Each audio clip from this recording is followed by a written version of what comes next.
be a heck of a way to announce it as we're getting underway. And let's just say, that was fun. That was amazing. And for forts, we are kicking things off. 4F2. Not a fun level, especially with that boo right there, because you gotta get a bit of a running start to make that jump. And as Teaks and Classic torching it through this level, Midi Guy and Pro A not far behind. Teaks took a damage boost and is already at Boom Boom. Midi Guy took a bit of a hit, all 4 runners through. And we're on our way. What we're looking for in World 4 is build the bridge, and there we go. Where's the pipe go? Very much inked here. And no items, gonna fight the hammer, bro? Yep, everybody is, and... oh no, Teaks takes a death. Everybody else gets a cloud. And Teaks takes another death as we are in the World 1 airship to end the first world. Pro A stops for the leaf, Midi Guy going top route, Classic not stopping, Teaks getting the kill, and our Koopaling is a Quaker, taking at least 3 hits, 4. I counted 4. So far to start, Koopalings came to play. As we've got 3 runners out of Giant Land, and Teaks is just in the Koopaling fight. Oh, it was 5?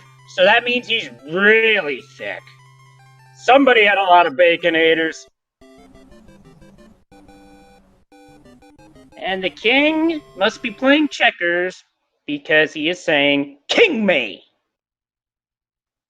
Shoutouts to Big John, and whoa, we got a hammer suit. Also, shout out to tonight's flags, which have an interesting feature. While the levels themselves are shuffled, their number will actually correspond to what stage it is in that world. So, entering Action Scene Panel 2, we're in 6-2. And for those of you who are a fan of the Lost stages, we'll see those another time. I'm pretty sure.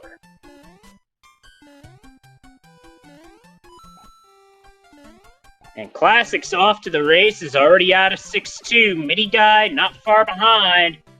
Pro A not sure where the pipe is, taking it safe. I don't blame him because that would be a very costly death. Ooh, 6-1 as a Starman. That boss bat stands no chance. But also, a little side note, those coin blocks are also Starmen in this level. How about that? Pro A opting for 6-7 instead. Interesting decision, because I'm pretty sure 6-1 is the faster level.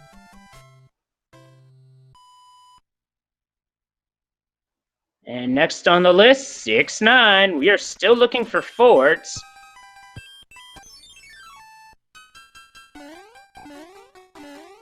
Teaks is just going to power right through it as we've got 6-9 in front of us. Oh, and Teaks goes down. He probably should have hit that power-up block.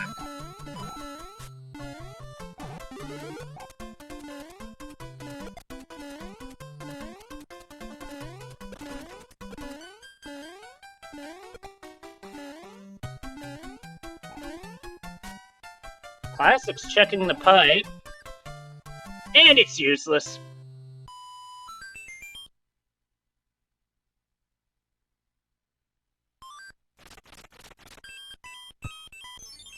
Teaks almost through 6-7. Midi makes short work of the hammer bro, getting a Starman. Very helpful. Ooh, a fort behind a bridge. Let's hope that's not required, because that'd be nasty. Classic going for a wall jump here. You hit the specific pixel, you're able to jump. Classic tries it twice and is like, nah, I'm good.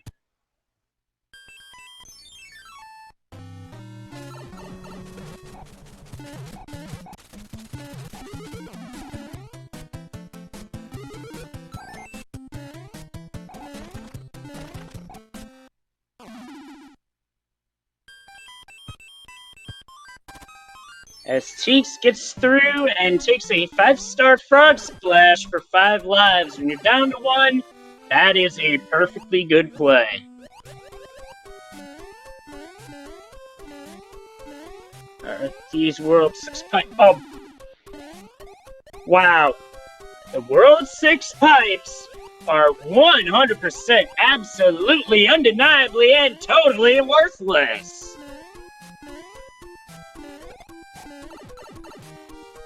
So now we've got Classic in 6-8, Mini Guy wrapping up 6-10, Pro 8 in 6-10. No, that's 6-9, excuse me.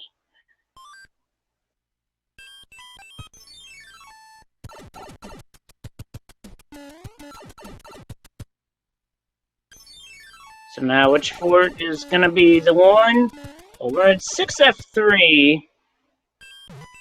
Escalator fort, and Classic is just tearing through this level. It's with insane speed. Well,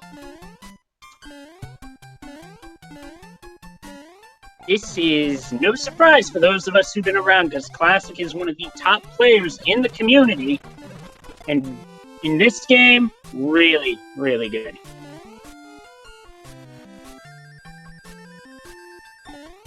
Because right now, Pro is about a half stage behind Mini Guy DP, not able to go for the H jump, and that fort was just needed to get to the end of the world. So that's a plus.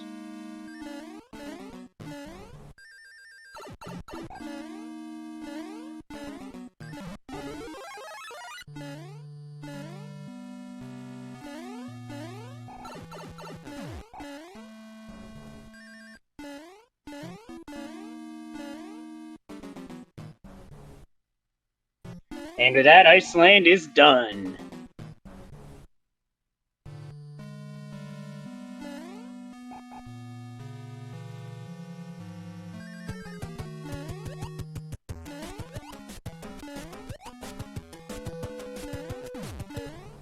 So the room... Oh no! Teeks takes a death back to the start of 6F3. And that's going to allow Mini Guy and Pro A to pull ahead in a pretty tight battle for what's been a pretty tight battle. Ooh, Starman strats to start the level. I like that. And we've got our second airship. Well, Mini Guy... Yep, just getting crossed up here. And Classic making a heck of a call. Taking a star into 7F2 Piranha Fort. This is arguably one of the worst forts in the entire game. Because you get all these piranhas, and with enemy randomization, you sometimes see those that shoot fireballs more often than not. Not fun. And thankfully, Lemmy was just a 2-hit quitter. I think Classic's trying to keep fire to the end of this fort, which is challenging. He almost did it too. That is not easy at all.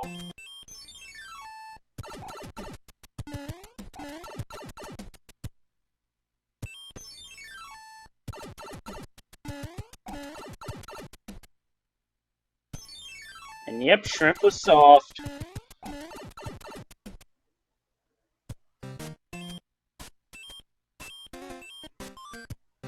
And Classic's making a pit stop at the Toad House. Let's see what he comes up with. A frog suit. Now, that gives me a chance to mention that Saturday, they're doing a special frog percent race. And as much as I'd like to be here for it, unfortunately, work dictates otherwise. So, oh, Mini Guy falls short on the jump and lands in the lava. Eesh. Pro A, Starmaning 7F2. I like this play a lot. Nice and safe. And here's something interesting. Mini Guy is going the other way into 7-8. This is...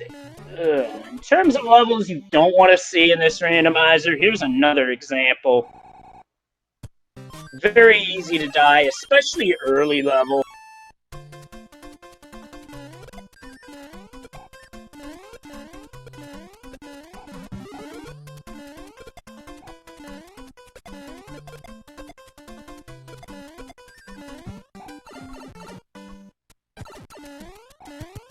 Power up in 7-8 is randomized, and whatever it is, you get that power up right away. Thankfully, a fire flower. I mean, it's not the vanilla hammer suit, which to me would have been the #1. But I'd say fire flower is a close second, as Mini Guy opts not to take the 5 up. Instead, goes for the flower and gets 1 instead.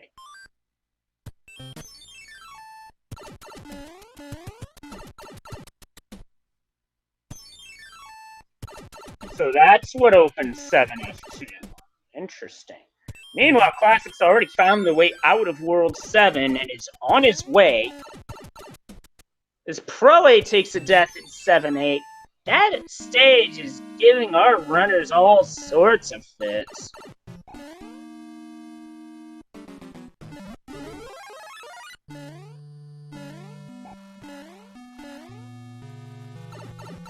And we got the World 5 airship to wrap up World 7.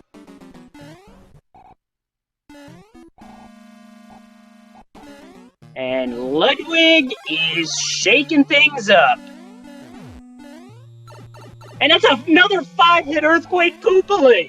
Bowser's really feeding them Baconadas tonight.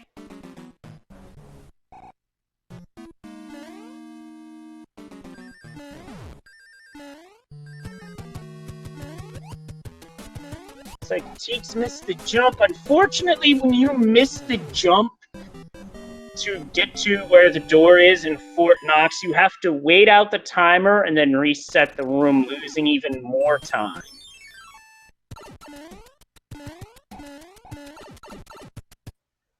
Proyas found the way, as Bowser's demanding the stapler.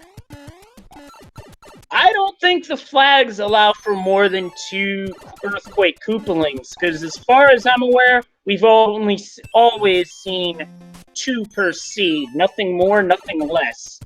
A Sith and an Apprentice.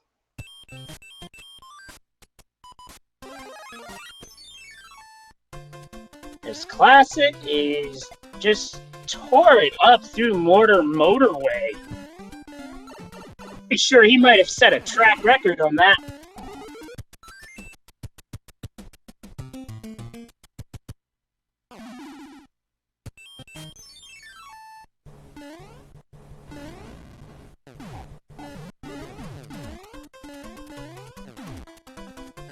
And Classic's taking the water strat to start off 2-2. Although having that enemy roll to being a Paracoopa helped speed up the conclusion of the stage, and Mini Guy got hitboxed!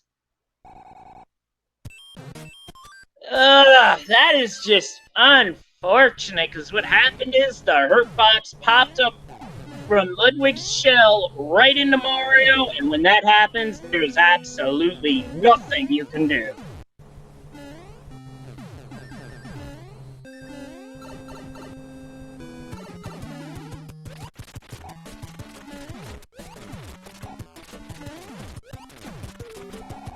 Classic runs through Desert Fort. Midi finishes off Ludwig von Koopa. Teeks is not too far behind. Meanwhile, Pro A just blasting it through Mortar Motorway as Classic finishes off Desert Fort. Interestingly enough, that is the only Boom Boom with that color scheme, and that is due to NES palette limitations, and oh boy, 2-3 with a boss pass. This is one that can tie up many a runner, but I don't see this being a problem for Classic. Because again, he's that good of a runner and tears it up through these seeds week in, week out.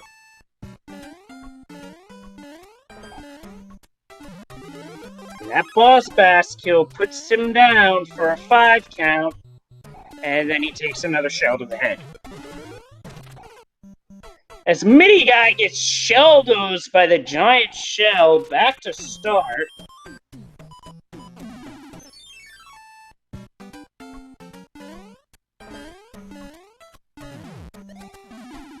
Classic's just gonna cloud over the quicksand. It's a short level, but with the end of the world right there, that's perfectly understandable.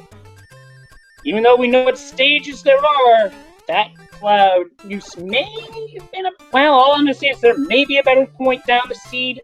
We don't know that. Unfortunately, Classic does lose P-speed there, so it's gonna take a bit more time to make those jumps, but that's really a minor time loss, if anything.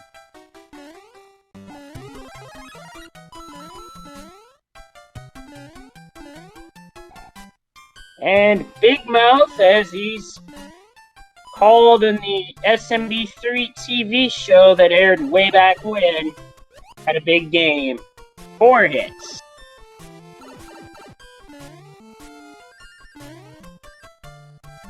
Pro A starting off 2-5.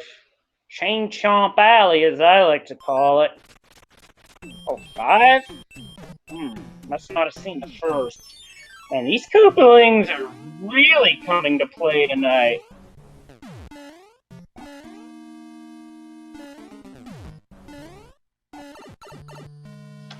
And somebody called the Vanilla World in chat as we got World 5 in World 5. Hey chat, you know what to do. And we lead off with 5-7. It's interesting to note that World 5 will have our only auto-scroller this evening, as when they were testing out the possibility of removing auto-scrolling from 5-9, it just horribly broke the level, and thus the auto-scrolling had to remain in.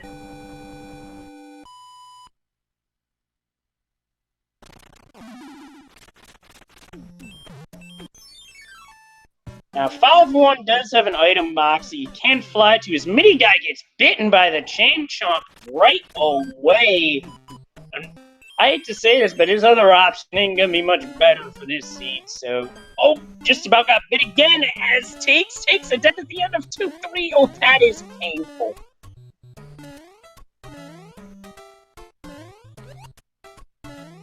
And we've got 5F1 Ground Fort. This will be the one that always builds the bridge. So the Sky Fort 5F2 is not going to be required to actually finish World 5 unless the fort happens to be on the required path. If that's the case, well, you gotta do what you gotta do. This mini guy is just going to blaze it right through the quicksand level. No Angry Sun today, because the Angry Sun's off to roast someplace else. Meanwhile, Pro A 007, our second runner to get out of World 4, halfway home. Some mini guys in the World 7 Airship and Classic already in the World 5 Airship, which is World 3's. So Royal Koopa is going to be fought on a flat surface tonight.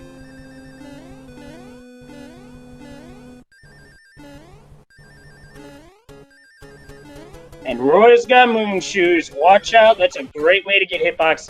Honestly, I thought Classic got hitbox there, but then the Tanuki statue function popped up, and I'm like, no, that's not a hitbox.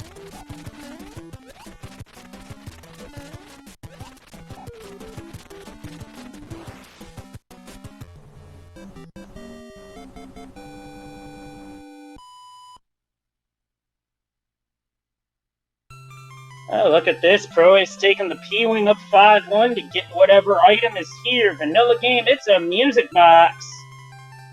What do we got tonight? A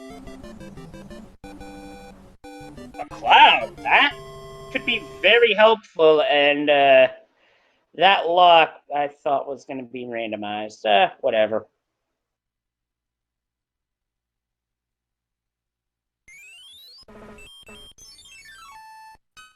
Troy might have been looking for another power-up. Instead, that's a 1-up.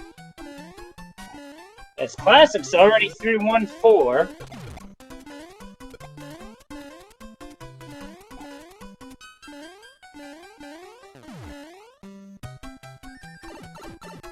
And now for 1-2.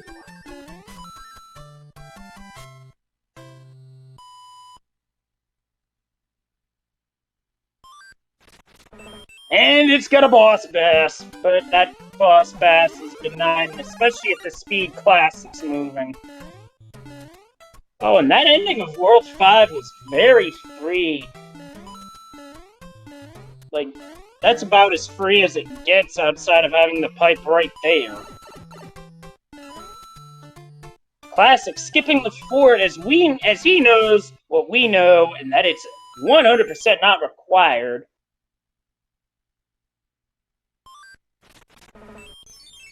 Okay, I see that run slide there into the ride. As far as I'm concerned, that's the swag ride right there, because most folks in the speed run might go for a mega jump, but the slide in right there, much safer. This pro is about to enter grassland, and that makes our final world for tonight, World 3.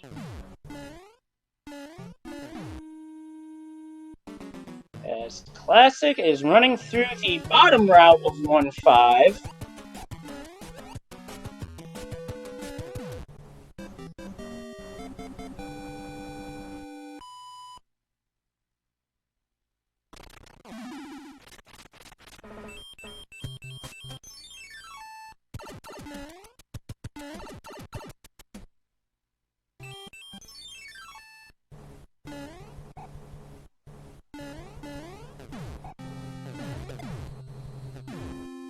Nice hammer bro fight for Classic, and now gets a hammer. Might be a bit late to make any use of, though.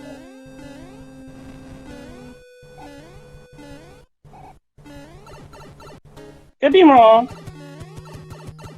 As Classic goes for the World 6 airship flip, doesn't get it. If you get it first try in Rando, you save about 4 seconds. In the NMG run, you're basically resting your wrists if you get it, because it's free time to where you're not dealing with auto-scroller, as that's just a 2-hit Koopaling.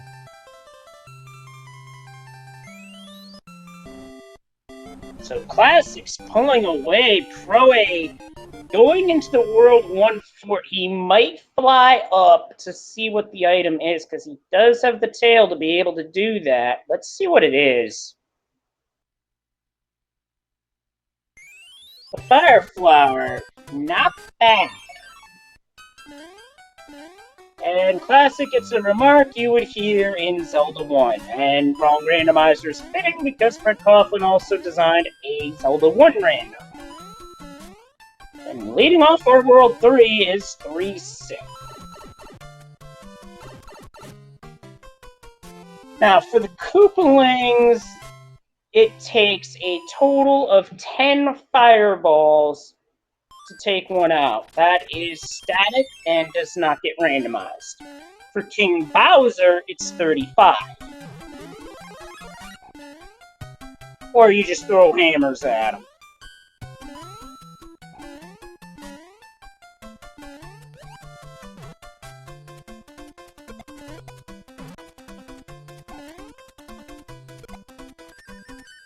Zeke says the Fire Flower. Pro A is out of Grassland, heading towards Waterland.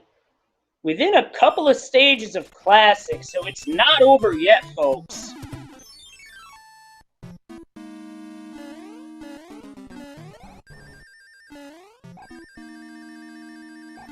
Yeah, the way it works is that it's either or. It's the way I remember it.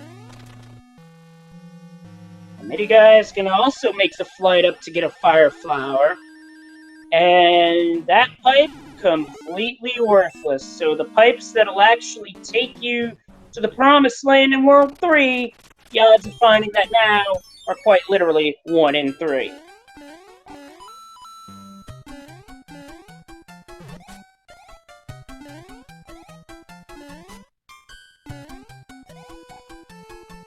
Classic's already through 3-3, which today did not feature a boss battle.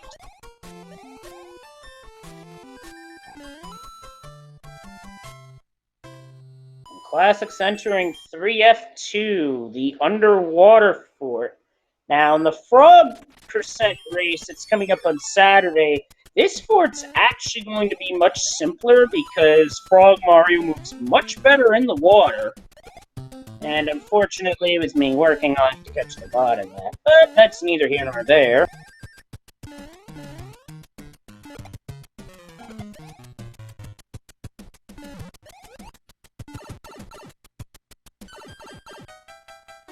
Troy's gambling on the pipe. He found it, but then he found a lock. Classic now entering a pipe. And neither one of them's right. That sequence of events has put Troy and Classic very close, as the correct port this time is door 6. No idea if that's gonna be the if there was anything in the way of that, but what I do know is Classic is definitely holding a lead over Pro A, with Mini-Guy and Teeks going through and finishing the World 6 airship.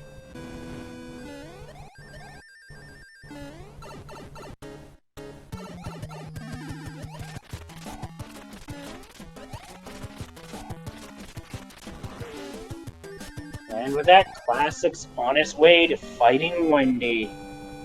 No, there was no lock in the way. The lock was on the island, so unfortunately, that's going to put Pro A pretty far behind, but here comes Steek's going to cloud there? No, he's just going to go into 3-1. He just clouded over 3-6. Not a bad idea, because that stage is a bit longer than this one.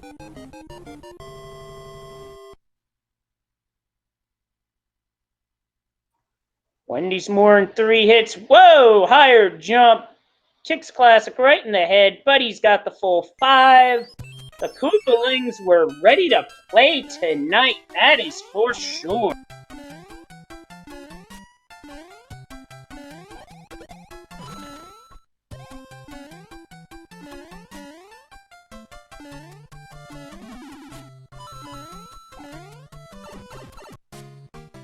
So now, with Pro A now entering the airship, it's not going to be too far behind in terms of getting over to World 8, but Classic is going to have a lead, and it starts with a fortress. It's going to be World 8 fort, and this is one that, yeah, you want to clear out all the forts that are in the Dark World, because you don't know which one is going to break the lock or build the bridge that you need to get to Bowser. 4 of 7 Koopalings, 5 hits. Teeks has found the right pipe, but not the right fort, as Classic gets the 1 cycle. Getting that is quite the time save. It doesn't matter if you're doing a speed run of this or playing through Rando. That's a time save in itself. Teeks, unfortunately, not entering the correct option, because I can't fault him there, because most folks would take the first option there. But in this case, that's not the correct answer. And Classic's found his way to the Air Force. A stage that many folks who play this game for the first time take a P-Wing to clear. I know I did as a kid.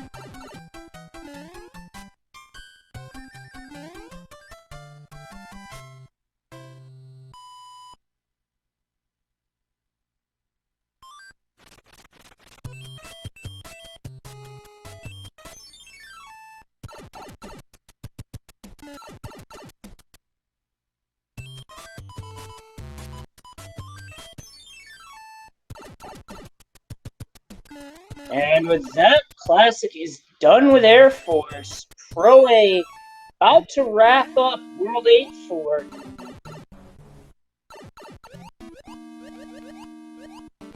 The Classic's found the Dark Maze, but despite clearing both forts, still has to take a bite. And he enters 8-2, but that's not going to do anything. And he is just going to take, well, he was going to take a death to the Micro Goomba, but they have one of the weirdest hitboxes in SMB3, no lie there. Well, that is a Galaxy Brain play right there. Cloud 8-1 doesn't pan out to the Promised Land. Not quite, but now he does have the Navy in front of him.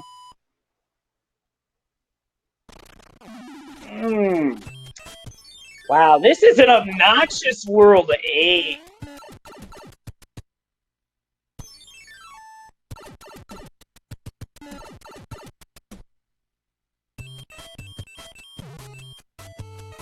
And Classic has taken the start and is running through Super Tanks. Wow, this World 8 is just, this is an obnoxious one for sure, because this one just don't want to be routed as Mini Guy gets hitboxed by the Cheap Cheap. A common enemy to get hitboxed to. If it jumps, there's a chance that its hitbox can go right into the hurt box, and again, nothing you can do. Now, Pro is going to have to play through 8-1. That gives Classic an even further advantage.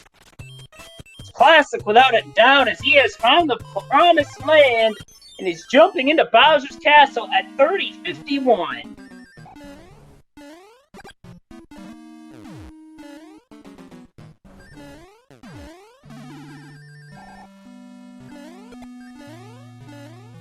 Mini Guy was not falling for the same thing twice, as Pro is just waiting for the right position on the Paracupa.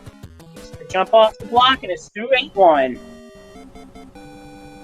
There's Classic Gamer, the Classic 188, excuse me, has made it over the lava pit on the final home stretch before Bowser. It's just a few hammers now, and that'll be all she wrote, as Bowser is on his way to the dentist. Hopefully he has a good dental plan. So with that, ladies and gentlemen, boys and girls, children of all ages, get your GGs into chat for our winner on the restream and first place overall, the Classic 188. First place with official SRL time of 31 minutes 54 seconds.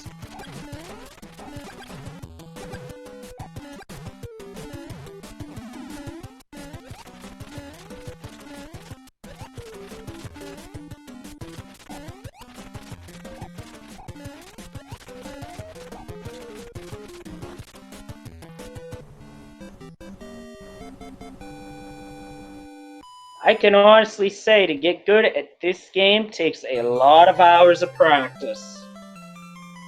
As Proe has found the way to Bowser's Castle, switches over to the Hammer Suit, and is on his way.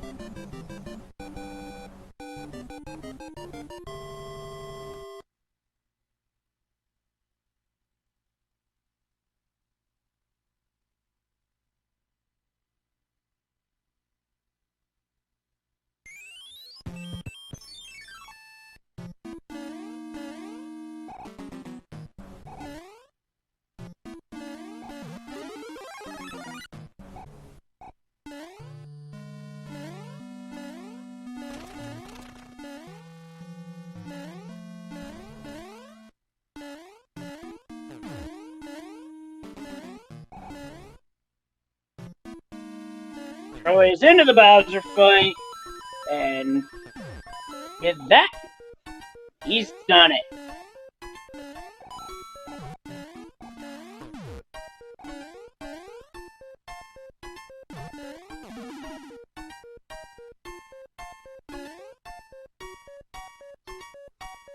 And with that, Pro8007 has finished second on the restream, third overall, as Human Mustard finished second with a time of 33:03. Pro8007 with a third place time of 33:44, 41 seconds apart.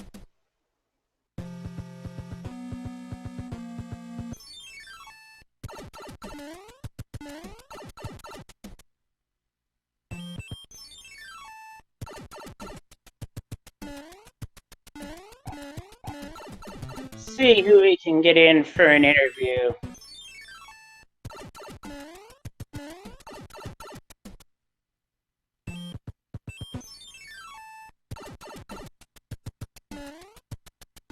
And with that, we are joined by Pro8007. GG, well played on the seed. Thank you. So this set was really interesting to watch unfold, to see where the levels went and knowing that they were vanilla level.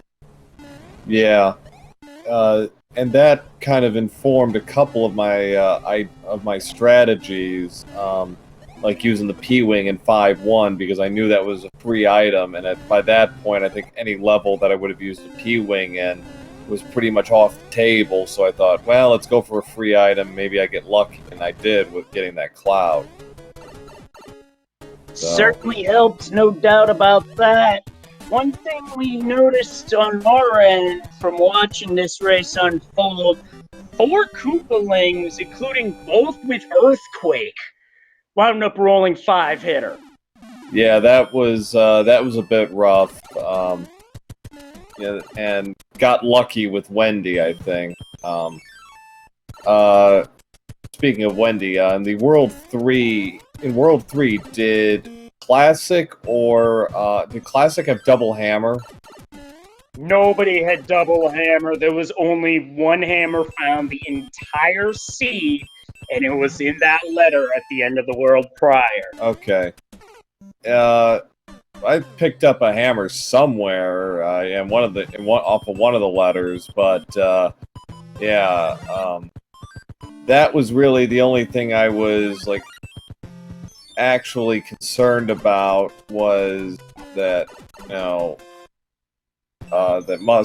that Classic or Mustard probably got double hammer. And I was probably a little too slow using my clouds till fairly late in the game. Well, I don't even think Classic used his cloud until he saw where E1 was, which is a good place to use it. Yeah, that's the thing with these flags is you tend to be a little more selective with your cloud selections. You're basically waiting for 6-6 or 7-5 to get in the way. And in this case, neither did. 7-1, 7-6 were out of the way too. So the only level that really gave me any trouble was 7-8, and I took death there because I got a little sloppy with my platforming. Yeah, and 5-9 was also out of the way. And with all this going on, Teeks has finished in 4th place, 3rd on Restream, 4th overall with a time of 35:54. Bit late on that one. Yeah, it's a good time. Yeah, it was an interesting seed. It's an interesting flag set overall, I think.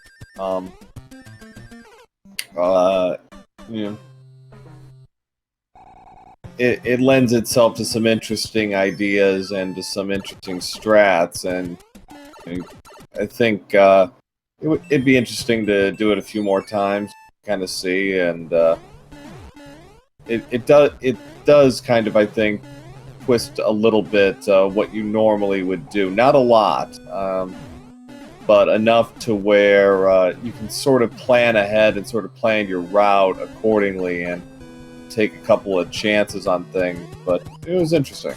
I enjoyed it. Yeah, it certainly was interesting, no doubt about that.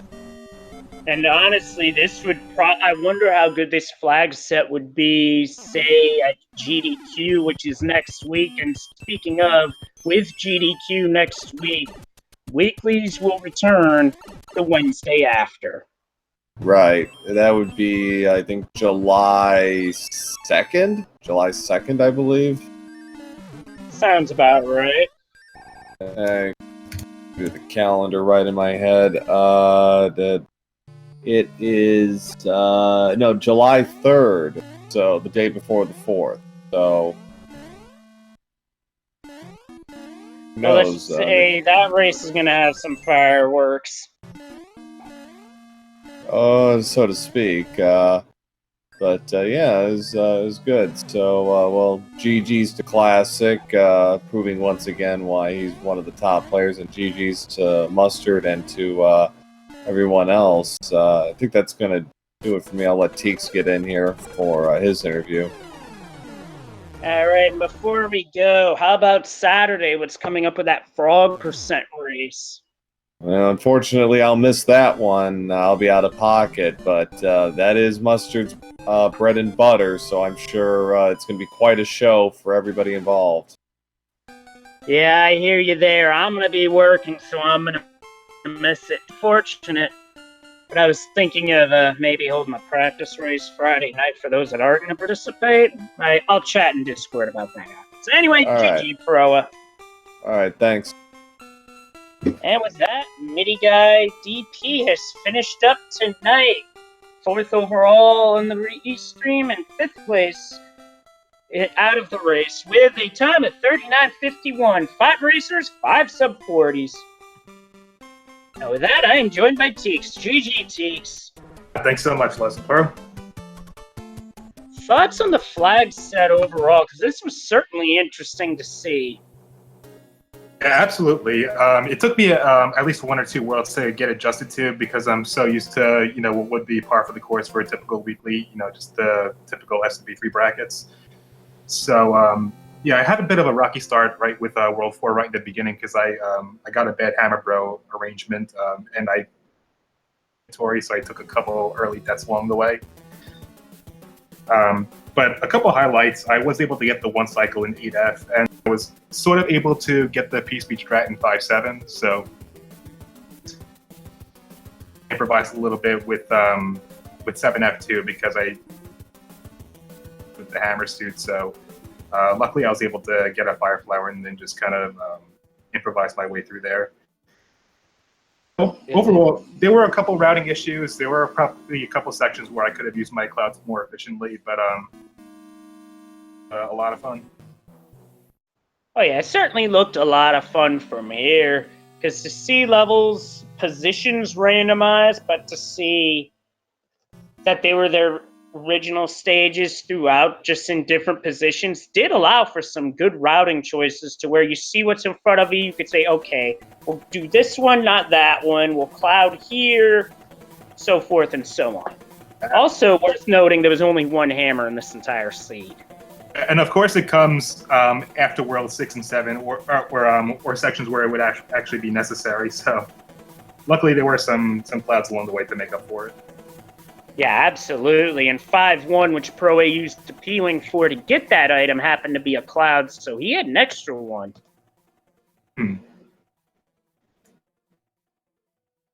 So that is Randomizer for you. Sometimes the dice rolls are good, sometimes not so good. Yeah, with that, we are joined by Midi Guy DP, GG. Hey, that was a lot of fun. Yeah, it certainly looked it from here, that's for sure. I think I was off to a good start in the first 2 worlds, though I strayed from where I should have gone in World 7, and then World 8 happened afterwards at the end. Ugh.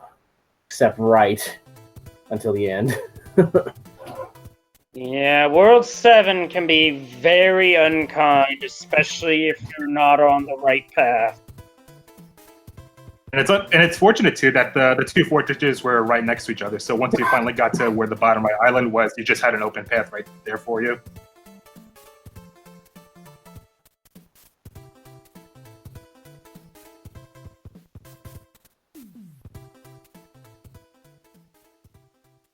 Also, something I mentioned this to Pro A, but I'll mention it to you guys while I have both of you here. 4 of the 7 Koopalings rolled 5 HP, including both Koopalings that had Quake. Ow. Yikes. Oh no. I know Wendy was 5. Yeah, I noticed that. Yep. Thank God I had my fire flower equipped so I didn't have to deal with that nonsense. That's mine. Then I was like, yay, it's time to party.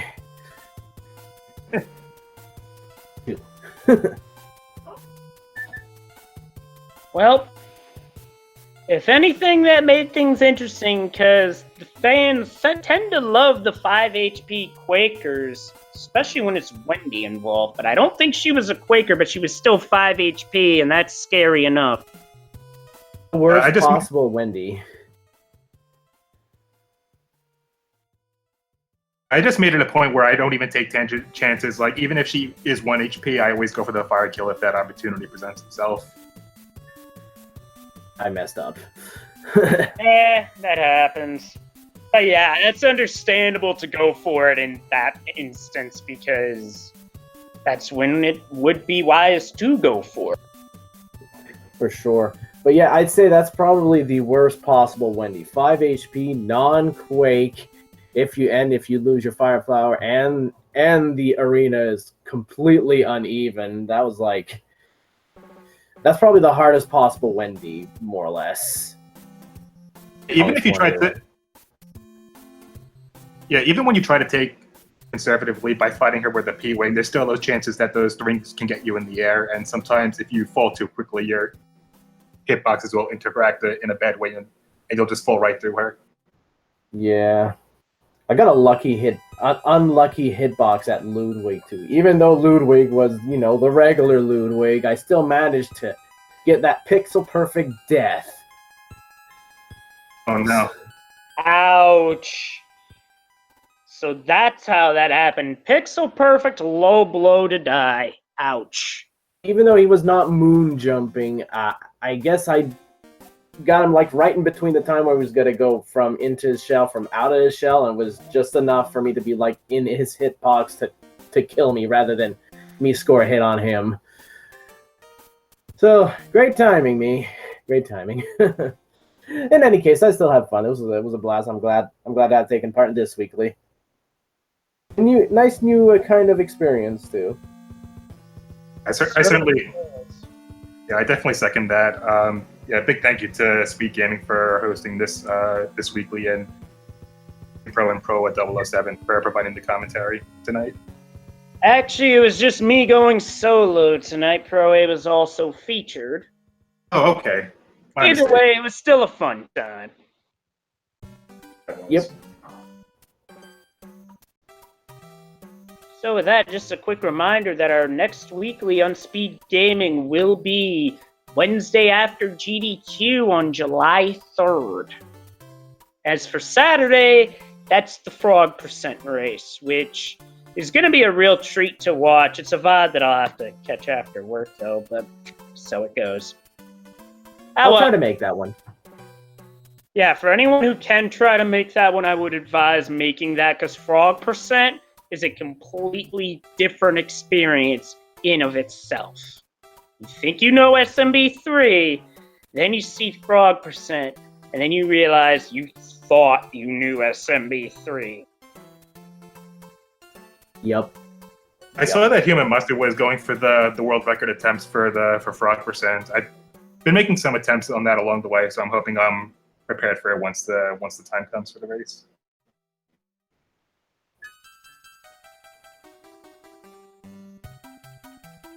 And with that, before we get out of here, one more thing left for Speed Gaming tonight, and that's on Speed Gaming 4 at the top of the hour, Luigi's Mansion No Out of Bounds, which is on the heels of a Super Metroid Double Anti-Bingo matchup.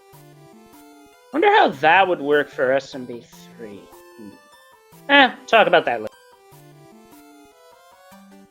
Interesting.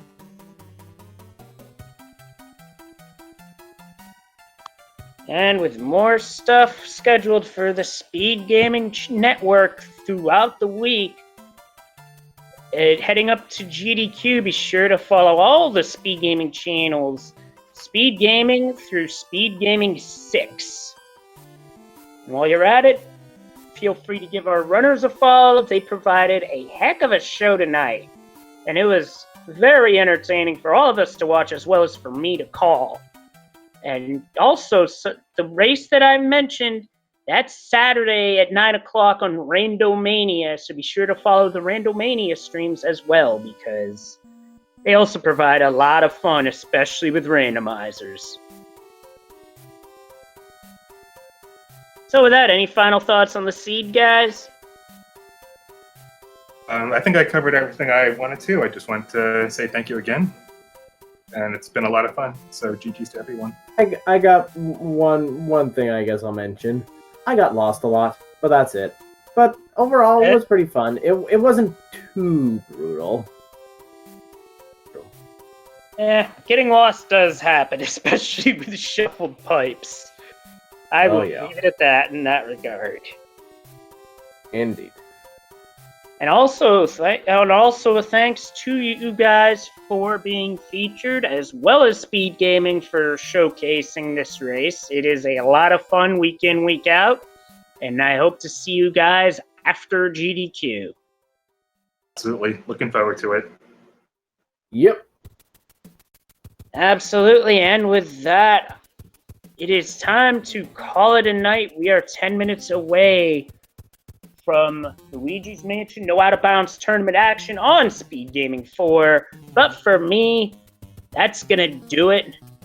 For our 4 featured runners and everybody behind the scenes at Speed Gaming, I'm Leslie Pro. Have a good night. Watch out for Boss Bass. Make sure he go hungry, but make sure you don't go hungry at night either. Take care. We'll see you next time. Take care, everybody.